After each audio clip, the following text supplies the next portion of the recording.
இந்த படம் வந்து இந்த படம் எனக்கு நல்லா தெரியும். இந்த படத்தை வந்து மக்கள் கொண்டாடுறாங்க, பெருசாக போகுது, எல்லாரும் உழைச்சிருக்காங்க. எல்லாரோட உழைப்பும் கண்ணுக்கு தெரியுது. அந்த படத்தில் பெரிய மேஜிக். அது யாரெல்லாம் அந்த படத்தில் உழைச்சாங்களோ அவங்க அத்தனை பேருமே தெரியுறாங்க ஆடியன்ஸுக்கு. அவங்களோட உழைப்பு தெரியுது அப்படிங்கிறது எனக்கு ரொம்ப சந்தோஷம். அப்படி ஏதோ வகையில் என்னை நம்பி வந்த எல்லாத்துக்கும் அவங்களோட உழைப்புக்கான ஒரு வெற்றியை வாங்கி கொடுத்துருக்கோம் அப்படிங்கிற பெரிய சந்தோஷம் இந்த படத்தில் எனக்கு ரொம்ப அதிகமாக கிடைச்சிருக்கு. அதுக்கு அதை தெரியப்படுத்திய பத்திரிகையாளர்களுக்கு மறுபடியும் நன்றி சொல்லிக்கிறேன். அப்போ ரஞ்சித்தண்ணா என்னோட என்ன சொல்றது, அவங்க என்ன மாதிரி கிடையாது. அவர் வேற மாதிரினா எப்படின்னா, நான் கொஞ்சம் பயப்படுவேன். ஓப்பனாகவே சொல்கிறேன், நான் பயப்படுவேன். அவர் பயப்பட மாட்டார்.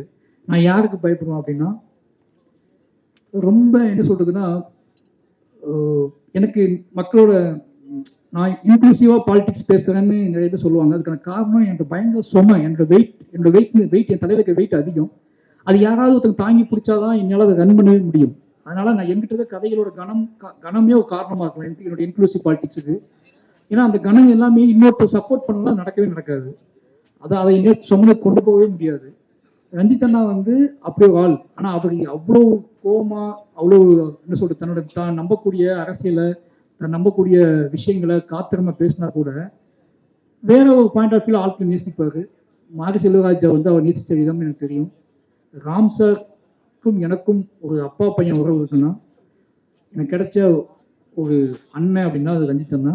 அந்த அண்ணன் தம்பி உறவு வந்து இந்த படத்தோட வெற்றியை நான் எப்படி பார்க்குறேன்னா, பரியேறும் பெருமாள்னு ஒன்று நாங்கள் ஆரம்பித்து ரெண்டு பேரும் ஆரம்பித்து கிட்டத்தட்ட 7-8 வருஷம் ஆகுது. இந்த படம் ரிலீஸ் ஆகி திருப்பி ரெண்டு பேரும் இதே சந்தோஷத்தோட, இதே சிரிப்போட, இதே முத்தங்களோட திருப்பி ஒரு மேடையை பகிர்ந்து திருப்பி ரெண்டு பேரும் சக்ஸஸ் ஹிட்டு கொடுத்துட்டு ரெண்டு பேரும் ஜாலியாக இருக்கோம். அப்படின்னா எங்களுக்குள்ள இருக்கிற ஒரே ஒன்று இந்த லவ் மட்டும்தான். இந்த பெரும் உழைப்பையும் வந்து நான் வந்து செய்வதற்கு ஊக்கமானதுக்கான காரணம் ரஞ்சித்தண்ணா இருக்காரு. ரஞ்சித்தண்ணா நம்புறாரு, அவர் பார்த்துட்டு இருக்காரு. அவர் என்ன சொல்றது, அவர்கிட்ட போய் நல்ல பேர் வாங்கணும் அப்படின்னு. நான் ராம்சாருக்கு அப்புறம் நல்ல பேர் வாங்கணும்னு ஆசைப்பட்ட ஒரே ஆள் ரஞ்சித்தண்ணா கிட்ட தான். ராம்சார்ட்ட எப்பவுமே 24 மணி நேரம் நல்ல பேர் வாங்கணும்னு ஆசைப்படுவேன். அதே மாதிரி ரஞ்சித்தண்ணாட்ட நல்ல பேர் வாங்கணும்னு ஆசைப்பட ஆரம்பித்தேன். ரெண்டும் சேர்ந்து மிக்ஸ்ட் ஆனது தான் மாரி செல்வராஜ். அப்படி நல்ல பேர் வாங்கிக்கன்னு நினைக்கிறேன். ஏன்னா பெரிய பெருமாளுக்கு லவி சொன்னார், இந்த படத்துக்கும் லவி சொன்னார், என்னுடைய எல்லா படத்துக்கும் சொல்லுவார், நீங்கள் பார்க்க போனால் சொல்லுவார். அந்த அன்பை பாதுகாப்பதற்காகவே நான் தொடர்ந்து எங்கிட்ட இருக்க சில விஷயங்களை பாதுகாத்துக்கிட்டு இருக்கேன். ரொம்ப நன்றினா. எனக்கு ஆச்சரியமாக இருக்குது. இது சரியாக முடிஞ்சிடுமான ஒரு பயம் இருந்துச்சு. நம்ம பெரிய பெருமாளுக்கு அப்புறம் ரெண்டு பேரும் ஒன்றா சேர்றோம்.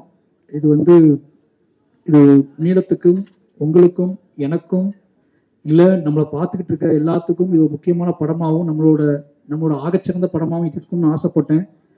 அது ஒவ்வொரு நாளும் பெரிய பயத்தை கொடுத்துச்சு, பதட்டத்தை கொடுத்துச்சு. எப்படி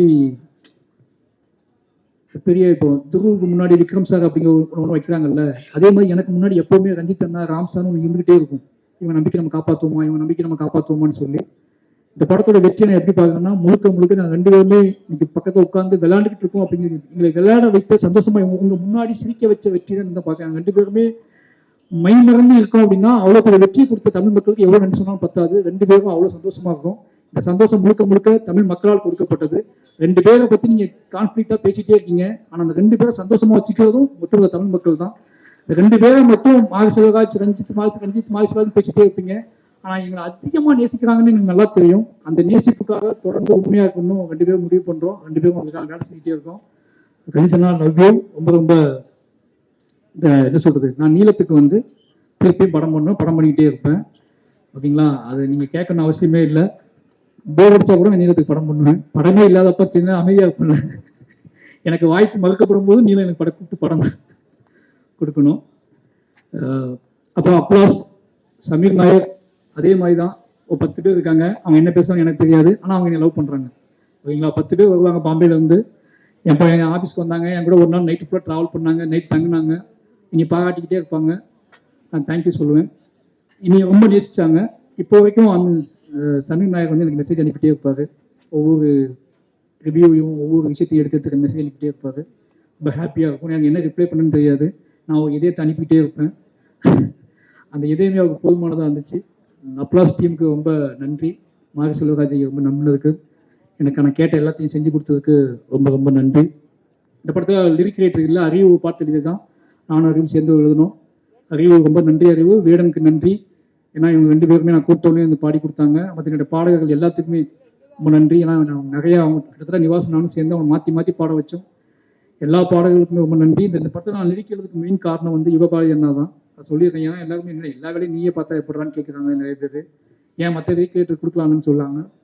யுகபாரதி அண்ணா ஒரு நாள் என்ன சொன்னார், நீ முழு ஆல்பம் எழுதி பாரு, அந்த கதையோட சம்மந்தப்பட்டே அது இருக்கும், நீ முழு ஆல்பம் ஒன்று எழுதி பாருன்னு சொன்னார். அதுக்காக எழுதப்பட்டது தான் இந்த முழு ஆல்பம்னு. அவருக்கு ரொம்ப நன்றி. இந்த பாடல் சிறப்பாக வந்ததுக்கு காரணம் யுகபாரதி அண்ணன் ஒரு காரணம். யுகபாரதி அண்ணன் உங்களுக்கு ரொம்ப மிஸ் பண்ணுறேன். ரொம்ப ரொம்ப நன்றி.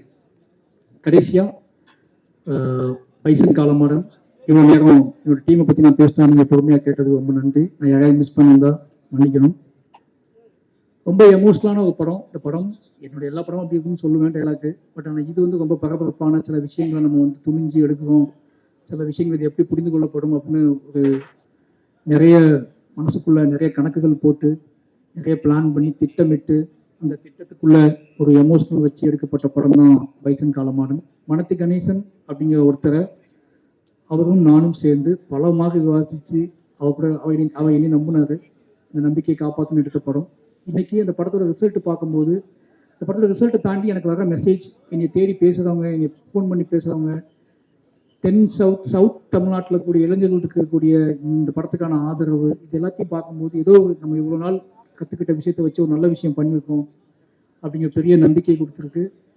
அந்த நம்பிக்கை கொடுத்ததுக்கான காரணம் இந்த மக்கள் இந்த படத்தை ஏற்றுக்கொண்டது தான். நிறைய எங்கிட்ட பிள்ளைகள் இருந்திருக்கு, நிறைய விஷயங்கள் இருந்திருக்கு, நான் நிறைய முரண்பட்டிருக்கேன், நிறைய விஷயங்கள். ஆனால் இது எல்லாமே என்னோட ஆர்ட் ஃபார்ம் ஸ்ட்ராங் ஆகணும் அப்படின்னு தான் நான் பண்ணியிருக்கேன். அப்படி யாராவது வருத்தப்பட்டிருந்தா, யாரையாவது வந்து ஹர்ட் பண்ணியிருந்தா, இந்த படத்தில் வேலை செய்யும்போது யாரையாவது ஹர்ட் பண்ணியிருந்தா ரொம்ப மன்னிப்பு கேட்டுக்கிறேன். ஏன்னா எனக்கு அந்த 80 நாள், 80-90 நாள் நினைக்கிறேன். இந்த 90 நாளில் நான் என்னவா இருந்தேன்னு எனக்கே தெரியாது. முழுக்க நான் ஆர்ட் ஃபார்மில் தான் இருந்து என்னோட சினிமாக்குள்ள இருந்திருக்கேன். அதை நான் மாற்றிக்க முயற்சி பண்ணுவேன். என்னோட சினிமாவை அது என்னமோ தெரியல எனக்கு. அது நடக்கும்போது நான் அந்த சினிமா முழுசா நான் தோத்துக்கணும் அப்படிங்கிற பயம், தோத்துக்கூடாது அப்படிங்கிற பயத்திலேயே நான் நிறைய வேலை செஞ்சுக்கிட்டே இருக்கேன். அது எனக்கு ஏன் என்னை விட்டு போக மாட்டேங்குன்னு தெரியல. அதனாலேயே கொஞ்சம் அதிகப்படியான வேலைகளை செய்கிறேன். கொஞ்சம் அதிகப்படியான நம்ம ஆட்கள்கிட்ட உழைப்பை வாங்க ட்ரை பண்ணுறேன். அவங்க அதிகப்படியான நேரத்தை அவங்கள்ட்ட எடுத்துக்கிறேன். நான் எப்படி இருக்கணும் அதே மாதிரி அவங்க அந்த படத்தில் அப்படி இருக்கணும்னு நினைக்கிறேன். இது சரியா தப்பான்னு எனக்கு தெரியல. ஆனால் என்கிட்ட இருக்க எல்லாத்தையுமே நான் எப்படி இருக்க இந்த படத்துக்காக அதே மாதிரி நீங்களும் இருக்கணும்னு எதிர்பார்க்குறேன். அது நிறைய இடத்துல முரணாயிருக்கு, நிறைய இடத்துல பிரச்சனைகளை உருவாக்கியிருக்கு. ஆனால் ஃபைனலி இந்த படத்தோட ரிசல்ட் அவங்களுக்கானது தான். அவங்க அதை நம்பி என்னை உழைச்சிருக்காங்க. அப்படி நான் முரண்பட்ட, நான் வருத்தப்பட்ட, இல்லை என்ன சொல்றது, என் மீது வருத்தப்பட்ட நிறைய பேருக்கு நான் நன்றி சொல்லிக்கிறேன். இந்த படம் மட்டுமே காரணம். இந்த படத்தை தாண்டி நான் எந்த வகையிலையும் யாரையுமே பகையாக நினச்சது இல்லை, எதுவும் கிடையாது. பைசன் ஃபைனலி ரொம்ப ஒரு நல்ல அனுபவத்தை எனக்கு கொடுத்துருக்கு, ஒரு நம்பிக்கையை கொடுத்துருக்கு. நான் தொடர்ந்து வேலை செய்வதற்கான ஒரு பெரிய பலத்தை கொடுத்துருக்கு. இந்த படத்தை பாராட்டி இந்த படத்தை கொண்டாடிட்டு இருக்கிற அத்தனை இளைஞர்களுக்கும், அத்தனை மக்களுக்கும், யாருன்னே தெரியாத மக்களுக்கும் நன்றி சொல்லிக்கிறேன். நிச்சயமாக தொடர்ந்து நான் நல்ல படங்கள் எடுப்பேன்னு நினைக்கிறேன். தொடர்ந்து இந்த மாதிரி எவ்வளோ எதிர்ப்பு வந்தாலும், எவ்வளோ முரண் வந்தாலும், என்ன திருப்பிடலாம், என்னோட நெரேட்டிவை மாற்றிடலாம், என்னை செட் பண்ணிடலாம்னு தயவு செஞ்சு யாரும் நினைக்க வேண்டாம். அது என் ரத்தத்திலே கிடையாது. எனக்கு வந்து அதுதான் வரும்னா நான் அதை விட்டு விலகுவதற்கான வாழ்க்கை என்று இல்லை. அதை பற்றியே யோசிச்சுட்டு இருக்கேன், அதை பற்றியே போய் பேசுகிறேன், அதை பற்றியே பழகிட்டு இருக்கேன். அதை பற்றியே நான் உங்களுக்கு தெரியாது. இந்த படம் முடிஞ்ச அடுத்த படத்துக்கு இடையில நான் சந்திக்க போகிற பிரச்சனைகள், நான் சந்திக்கிற மனிதர்கள், அவங்க சொல்கிற கதைகள்லாம் கேட்டால் நீ வேற எந்த படமும் எடுக்க முடியாது. நீங்கள் நினச்சிட்டீங்க ஒரு ஸ்கிரிப்ட் எழுதி முடிச்ச உடனே திருப்பி போய் வேற அழகாக போய் ஒரு ரூம் போட்டு எங்கேயோ கொடைக்கானலையோ ஊட்டிலையோ இல்லை வெளிநாட்டிலேயோ போய் உட்காந்து கதை எழுத அமைப்பான்னு நினைப்பீங்க. ஆனால் எங்களுக்கு அப்படி இருக்காது. எங்களுக்கு எப்படி இருக்கும்னா, ஒரு படத்துக்கும் இன்னொரு படத்துக்கும் இடையில நாங்கள் இருப்போம்ல, இந்த இடையில இந்த தமிழ் சமூகம் எப்படி இருக்குது, இந்த இந்திய சமூகம் எப்படி இருக்குது, இந்த இடையில சந்திக்கிற மனிதர்கள் என்ன சொல்கிறாங்க, அவங்க என்ன பேசுகிறாங்க, அவங்க நம்மகிட்ட என்ன எதிர்பார்க்குறாங்க, அவங்க எவ்வளோ அழுறாங்க, எவ்வளோ கண்ணீர் செஞ்சுறாங்க, என்ன கேள்விகளை கேட்காங்க. நம்ம என் சட்டையை பிடிச்சி கேட்டவங்க நிறைய பேர், இதெல்லாம் எப்போ நீ படம் பண்ணுவ, இது என் கதையை நீ எப்போ சொல்லுவ, உன் கதையை எப்போ சொல்லுவேன்னு சொல்லி சட்டையை பிடிச்சி கேட்டவங்க நிறைய பேர் எனக்கு தெரியும். எனக்கு ஏன்னா அவ்வளோ கதைகள் இருக்காங்க. திருப்பி நீங்கள் வந்து மறுபடியும் என்கிட்ட வந்து அந்த நெரேட்டிவ் செட் பண்ண ட்ரை பண்ணாதீங்க. நான் வந்து ரொம்ப நிலையானவனாக இருக்க விரும்புகிறேன். என்னோட நிலையான தன்மையை யாராலையும் மாற்ற முடியாதுன்னு நினைக்கிறேன். உங்களோட வேண்டுகோளாகவே வச்சுக்கிறேன். திருப்பி இந்த கேள்வி நீங்கள் என்கிட்ட கேட்பீங்க அப்படின்னா நான் அதுக்கு மௌனம் தான் பதிலாக சொல்லணும்னு நினைக்கிறேன். இனிமேல் இந்த மாதிரி கேள்விக்கு நான் எதிர்கொள்ள மாட்டேன்னு நினைக்கிறேன். பத்திரிகையாளர் வேண்டுகோளாக சொல்கிறேன், ஏன் இந்த மாதிரி படம் எடுக்கிறீங்க கேள்வியை இனிமேல் என்னை தவிர்த்துங்க. அது என்னை ரொம்ப பாதிக்குது. மறுபடியும் சொல்கிறேன், எமோஷனலாக சொல்கிறேன். அது என்னை மட்டும் பாதிக்குது, என்னோட வேலையை பாதிக்குது, என்னோட நெரேட்டிவை பாதிக்குது, என்னோட சிந்தனையை பாதிக்குது. நான் உங்களை நேசிக்கிறேன், உங்களை அன்பு செலுத்துகிறேன். நான் உங்களை திருப்பி அதே மாதிரி கேள்வி கேட்க முடியும். அந்த கேள்வியை கேட்கக்கூடாது, உங்களுக்கு எனக்கு முகம் வந்துக்கூடாதுன்னு நினைக்கிறேன். ஏன்னா நான் கூடி வாழ ஆசைப்படக்கூடிய வாழ தான் இருக்கேன். நான் திருப்பி அந்த கேள்வியை நீங்கள் இப்போ என்ன கேட்டீங்க அப்படின்னா நான் இன்னும் அதிகமாக வேலை செய்வேன். ஆனால் உங்களை அவாய்ட் பண்ண ட்ரை பண்ணணும்னு நினைக்கிறேன். ஏன்னா எக்காரணத்தை கொண்டும் என்னோட கலையவோ என்னோட ஆர்ட் ஃபார்மையோ என்னோட அரசியலையோ யாராவது கொடுங்க ட்ரை பண்ணாங்கன்னா நான் மூர்க்கமாக ஃபைட் பண்ணுவேன். அந்த மூர்க்கத்தை நிச்சயமாக சொல்கிறேன், என்னோட ஆர்டிஸ்ட்டுக்கே தெரியும், என்னோட வேலை பார்த்தவங்களுக்கு தெரியும். அந்த மூர்க்கம் நானே எதிர்பார்க்காத மூர்க்கம். அது நான் அப்படி போகக்கூடாதுன்னு ரொம்ப நம்புவேன். நீங்கள் எல்லாரும் நேசிக்க தெரியும். அதனால் தயவு செஞ்சு இந்த கேள்விகளை நீங்கள் அவாய்ட் பண்ணிடுங்க. நான் மாரி செல்வராஜ் படம்னா அது இருக்கும். மாரி செல்வராஜ் அதற்காக கிளம்பி வந்தவன் தான். மாரி செல்வராஜ் எடுக்கிறது சாதி படமான்னு கேட்டால் அது உங்கள் மொழி. என்னோட மொழி. மாரி செல்வராஜ் எடுப்பது சாதிய எதிர்ப்பு படம். அந்த எதிர்ப்பு படத்தை நான் தொடர்ந்து எடுத்துக்கிட்டே இருப்பேன். நான் இதை ஒரு திமுக சொல்லலை, சொல்கிறேன், எமோஷனாக சொல்கிறேன். நான் எப்போவுமே என்னோட ஆர்ட் ஃபார்மை நம்புவேன். நான் அரசியல்வாதி கிடையாது, நான் கட்டுரையாளன் கிடையாது, நான் ஆய்வாளர் கிடையாது. நான் என் வாழ்க்கையை பணயமாக வச்சு படம் எடுத்துகிட்டு இருக்க ஒருத்தன். என் வாழ்க்கையை கலையாக மாற்றிக்கிட்டு இருக்கேன். என்னோட கலைக்கு ஒரு வெளி இருக்குது, என்னோட கலைக்கு ஒரு ஆற்றாமை இருக்குது, என் கலைக்கு ஒரு கண்ணீர் இருக்குது, என் கலைக்கு சில கேள்விகள் இருக்குது, என் கலைக்கு ஒரு பயங்கரமான லவ், காதல் இருக்குது, இந்த சமூகத்தை பற்றி ஒரு காதல் இருக்குது. இது எல்லாத்தையும் ஒன்றா சேர்த்து நான் உங்களுக்கு கொடுக்க ட்ரை பண்ணிக்கிட்டே இருக்கேன். ஒரு 250 படம் ஒரு வருஷத்துக்கு 300 படங்கள் வருது. உங்களுக்கு கொண்டாட்டம், உங்களை குளிர்வப்படுத்தக்கூடிய படங்கள் எவ்வளவோ வருது. ஒருத்தனை விட்டுருங்க, அவனை ஏன் போட்டு அவனே திருப்பி அந்த கூட்டத்தில் போய் தலை ட்ரை பண்ணுறீங்க? நீங்கள் விட்டுருங்க. நான் உங்களுக்கு பார்க்க பிடிக்கணும்னு பரவாயில்ல, தயவு செஞ்சு நான் உருவாக்கி கஷ்டப்பட்டு கற்றுக்கிட்ட இவ்வளோ வாழ்வியல் அனுபவத்தை நீங்கள் முடிவு செய்ய முயற்சி பண்ணாதீங்க. மற்றபடி இதெல்லாம் பண்ணால் கூட ஏதோ வகையில் நீங்கள் என்னை ஏற்றுக்கொள்வீர்கள் அப்படிங்கிற பெரிய ஒரு பொறுப்பும் நம்பிக்கையும் எனக்கு இருக்குது. அந்த நம்பிக்கையின் அடிப்படையில் மறுபடி இந்த தமிழ் சமூகத்துக்கு முன்னாடி மாரி செல்வராஜாக நான் என் நன்றியை சொல்லிக்கொண்டே இருப்பேன். நான் இந்த பாடலை பாடிக்கொண்டே இருப்பேன். கடைசியாக என்னோட அஸ்டினேட்டர் டீம், என்னோட கேமராஸ்டன் டீம், என்னோட ஒட்டுமொத்த டீம் என்னை பயங்கரமாக உழைச்சிக்கிறானுங்க. அவனுக்கு எப்போவுமே உங்களுக்கு தெரியும், இந்த மாதிரி ஆள் கூட வேலை பார்க்கறது கொஞ்சம் கஷ்டம்னு சொல்லி, ஆனால் அவங்க எனக்கு நம்பி வேலை பார்த்துருக்காங்க. அவங்க எல்லாத்துக்குமே ரொம்ப நன்றி. இந்த வெற்றி எவ்வளோ சிரித்து என்னென்ன பண்ணாலும் ரொம்ப எமோஷனலான வெற்றி. எனக்கு நல்லா தெரியும், நானும் துருவும் எப்படி இருக்குன்னு எனக்கு தெரியும். ஏன்னா இது சாத்தியமான எல்லாரும் கண்மணி எப்படின்னா அந்த முதல் நாள் அவனுக்கு நான் ட்ரைனிங் கொடுக்கும்போது நான் அதை உணர்ந்தேன். இப்படி ஆரம்பிக்கிறோமே, ஏன்னா அவன் அப்படி தான் வந்து அங்கேருந்து வரும்போது இப்படி ஆரம்பிக்கிறோமே, இவங்க எப்படி மாற்ற போவோம், இது எப்படி நடக்க போகுது, இது சாத்தியமா அப்படி பயத்தில் நாங்கள் இருந்தோம். 2 பேத்துக்குள்ளே இருந்த ஒரு வெறி தான்.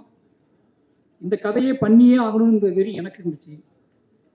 சினிமாவை நம்ம யாரும் காட்டியே ஆகணுங்கிற வெறி அவனுக்கு இருந்துச்சு. இந்த 2 பேரோட வெறி தான் இந்த படத்தை இத்தனை தூரம் இத்தனை உழைப்பின் தூக்கி கொண்டு சேர்க்கறதுக்கு ஒரு முக்கியமான காரணமாக இருந்துச்சு. எங்களோட உழைப்புங்கிறது நம்ம உழைப்பின் மூலமாகவே வெற்றி பெற வேண்டும்னு ஆசைப்படக்கூடிய ஆளாக நாங்கள் இருக்கோம். எங்களோட உழைப்பின் பாதையை மாற்ற முயற்சிக்காதீர்கள். உங்கள் அனைவருக்கும் மறுபடியும் நன்றி. பைசன் ஏற்றுக்கொண்ட அத்தனை மக்களுக்கும் ரொம்ப நன்றி. என்னோட டீமுக்கு ரொம்ப நன்றி. கடைசியாக என்னோட குடும்பத்துக்கு, என்னோட குடும்பம் சொல்லி ஆகணும். நான் பதட்டமான ஒரு வாழ்க்கையிலேயே இருக்கிற மாதிரியான ஒரு தோற்றத்தை அவங்களுக்கு கொடுத்துக்கிட்டே இருக்கேன். ஒரு சினிமா இயக்குனர் வெற்றி பெற்றதுக்கப்புறம் அது எவ்வளோ பெரிய கொண்டாட்டமாக இருக்கும், அந்த கொண்டாட்டம் எப்படிப்பட்டதாக இருக்கும் அப்படின்னு அவங்க பார்த்துருப்பாங்கல்ல, கேள்விப்பட்டிருப்பாங்க. அப்படி கொண்டாட்டத்தை நான் அவங்களுக்கு கொடுக்கல. ஏன்னா ஃபோன் வந்தால் பயப்படுவாங்க, நான் யார்ட்டையாவது பேசினா பயப்படுவாங்க. அதுக்கான காரணம் என்னென்னா, ஏதோ ஒரு வகையில் நான் டிஸ்டர்பாகவே இருக்குன்னு நினைப்பாங்க. ஆனால் அவங்கள்ட்ட சொல்லிக்கிறேன், நான் ரொம்ப நிறைவாகவே இருக்கேன். என் மனசில் கடைசி என்ன சொல்கிறது, நீங்கள் எல்லாத்தையும் பேசிட்டேன்னு நினைக்கிறேன். இனிமேல் அவங்க எனக்கு தொந்தரவு பண்ண மாட்டாங்க அப்படின்னு நான் சொல்லிக்கிறேன். அப்படின்னு ஒரு முக்கியமான ஒரு விஷயம் நான் ஏதோ ஒரு இன்டர்வியூ சொல்லும்போது நடந்துச்சு சொன்னாங்க. அது நான் ஏதோ தப்பாக சொல்லிட்டேன்னு சொல்லி, கதாநாயகிகள் கருப்பாக இருக்க கதாநாயகிகளை ஏன் சூஸ் பண்ண மாட்டேங்க யாரோ என்று கேட்டாங்க. நான் சொல்கிறேன், இது வரைக்கும் எந்த ஆர்டிஸ்ட்டையுமே அவங்க இந்த கலரில் இருக்காங்க, எவ்வளோ அழகாக இருக்காங்க, நான் எந்த ஆர்டிஸ்டையும் பார்த்ததில்லை. நாங்கள் எல்லாருமே எப்படி சொல்கிறதுன்னா, நாங்கள் எல்லாருமே யார் இதுக்கு முழுசாக உழைப்ப போடுவாங்களோ, யார் என்னை நம்புவாங்களோ அவங்க கூட தான் நான் வேலை செஞ்சுக்கிட்டே இருக்கேன். அவங்களுக்காக தான் நான் வேலை செஞ்சுக்கிட்டே இருக்கேன். இது ஒருவேளை அப்படி நிகழாமல் இருக்குன்னா அதை நிகழ்த்துவதற்கும் நாங்கள் ஆசைப்படுறோம். அதை அப்படியான ஒரு சினிமாக்குள்ள அப்படியான சாத்தியக்கூறுகள் வரணும்னா அது எங்கள் மூலமாக தான் வரணும்னு நீங்கள் ஆசைப்பட்டீங்கன்னா அதுவும் நடக்கும். அதையும் நாங்கள் செய்வோம்னு நினைக்கிறேன். அப்படியே அப்புறம் படமே நான் எடுப்பேன். அது ஒருவேளை ஏன்னா உங்களுக்கு நல்லாவே தெரியும், சினிமா காம்ப்ரமைஸில் ஒரு இடத்துல இருக்குது. ஏன்னா முதலாளிகள் இருக்காங்க, பட்ஜெட் இருக்குது, பணம் இருக்குது, ஆடியன்ஸோட மனநிலை இருக்குது. இதுக்குள்ளே தான் எங்களோட தேவையை நாங்கள் பூர்த்தி பண்ணிகிட்டு இருக்கோம். அப்படியாப்பட்ட அந்த காம்ப்ரமைஸ்க்கு எங்கள்கிட்ட இருக்குது. நாங்கள் இப்போ இல்லைன்னு சொல்லலை. அந்த காம்ப்ரமைஸை எப்படி சொல்றேன்னு தெரியாம நானும் பல மொழிகளில் சொல்றேன், பல பேர் சொல்றேன். திருப்பி அந்த கேள்வி எல்லா விஷயத்தையும் எங்கிட்டே கேட்குறீங்களா? நீங்க எந்த கேள்விக்கு எந்த பதில் சொல்லணும்னு எனக்கு தெரியல. தயவுசெய்து சொல்றேன், அப்படி அந்த கேள்வி தப்பா புரிஞ்சுக்கப்பட்டுச்சுன்னா மன்னிப்பு கேட்டுக்கிறேன். அது எந்த பிரச்சனையும் கிடையாது. ஆனா ஒருவேளை நீங்க விரும்புறீங்க அப்படின்னா, அப்படியான ஒரு சினிமா உங்களுக்கு வேணும் அப்படின்னா, அந்த சினிமாவை எடுப்பதற்காக மாரி செல்வராஜும் பா ரஞ்சித்தும் எல்லாருமே இதை முயற்சி பண்ணிக்கிட்டே இருப்போம். ஏன்னா மக்கள் விரும்பக்கூடிய, மக்களுக்கு சின்ன சின்ன, ஏன்னா எங்ககிட்ட கேள்வி எல்லாமே பிரதான கேள்விகள் கிடையாது. எங்ககிட்ட கேட்கக்கூடிய கேள்விகள் எல்லாம் என்ன கேள்வி கேட்பாங்க, உள்ளுக்குள்ள இருந்து ஒற்றை கேள்விகளா, உதிரிகளோட கேள்விகளா இருக்கும். அந்த உதிரிகளோட கேள்விக்கு நீங்க படம், அந்த உதிரிகளோட கேள்வியை நீங்க மதிக்கிறது இருக்குல்ல, அது ஒரு கலைஞரோட பயங்கரமான ஒரு திரும்பத்தனம் இருக்கு. நாங்க உதிரிகளோட கேள்வியை மதிக்கக்கூடிய டைரக்டரா, ஆர்டிஸ்டா இருக்கணும்னு ஆசைப்படுறோம். அந்த கேள்விகளை நான் மதிப்போம். அந்த அதை ரஞ்சித்தனும் நான் நிகழ்த்தி காட்டணும்னு நினைக்கிறேன். நிச்சயமா அதுல ஏதாவது புண்பட்டு இருந்தா என் மன்னிப்பு கேட்டுக்கிறேன். மற்றபடி எங்கள் கலை மக்களுக்கானது, அதை மக்களுக்காகவே கொண்டு வந்து சேர்ப்போம். அதை எவ்வளவு விஷயம் இருந்தாலும் மக்கள் நம்புவோம். நன்றி, வணக்கம்.